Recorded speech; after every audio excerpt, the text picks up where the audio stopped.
Welcome back to 7 News this Saturday morning. Okay, take a look at your screen right now. See that penny right there? And you see those little bugs around it? It's really hard to even make what's next to it, but those are the different stages of head lice. Oh yeah, you can see why it's so hard to find because they're so small. Well, joining us this morning is pediatrician Dr. Godi Cohen to talk about this. Thank you so much for being here. Thank you for having me. It's a nasty subject to talk about. I think people start itching when they, even think about it, but we have to. So what exactly is head lice? Let's start with that. Head lice is a parasitic insect that lives most commonly on the human scalp. Occasionally, but rarely, can also be found on our eyebrows or eyelashes. Really? Now, it derives all of its nutrition from small amounts of human blood, so it can really only survive on the human host, living maybe 1 to 2 days if it falls off. Okay, so I had head lice when I was younger. Okay, I know it's gross to talk about, but I have to share this because I remember it was so itchy and I didn't know what it was. Is that one of the signs, or what other signs are we supposed to look for? Absolutely. So in the United States, the most common age groups for getting head lice are preschool or elementary school age children. And indeed, the most common presentation would be a tickling or an itchiness of the scalp.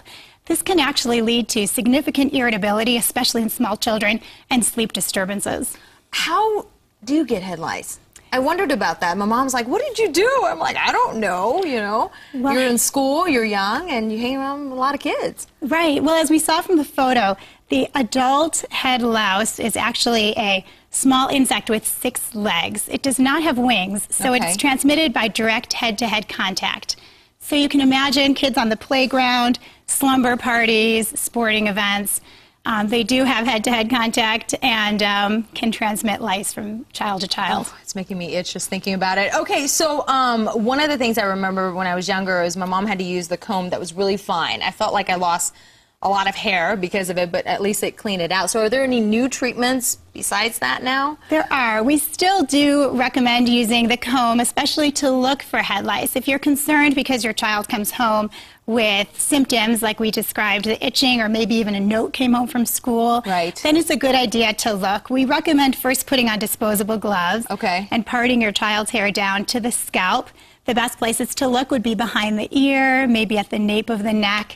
And we can actually identify, as in the picture you showed, you can identify the nits, which are the eggs, which are usually found to the left right there. Right at the base of the scalp. They often look like dandruff. But so it's hard to tell. Right, but they don't wipe off easily. They adhere very strongly to the hair. But you might also see the nymph or adult, which can have 6 legs and a grayish type of body. Oh yeah, it's bringing back horrible memories at this moment. Okay, so here are the treatments here, right, that we're talking about. Are these the new treatments out? No, these are actually the treatments you can find over the counter, which can be very effective. With these over-the-counter treatments, we still recommend doing nit combing, which is what you probably remember with your mother. Oh, that was so fun, yeah. But there is a new FDA-approved treatment.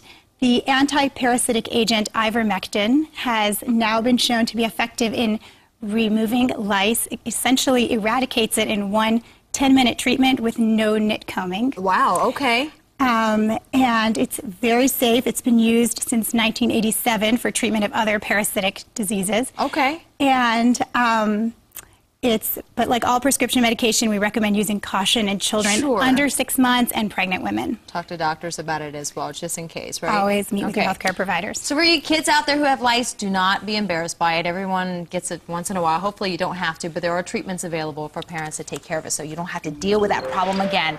For more information, go to our website, thedenverchannel.com. Thank you so much, Dr. Cohen. Thank you for having me.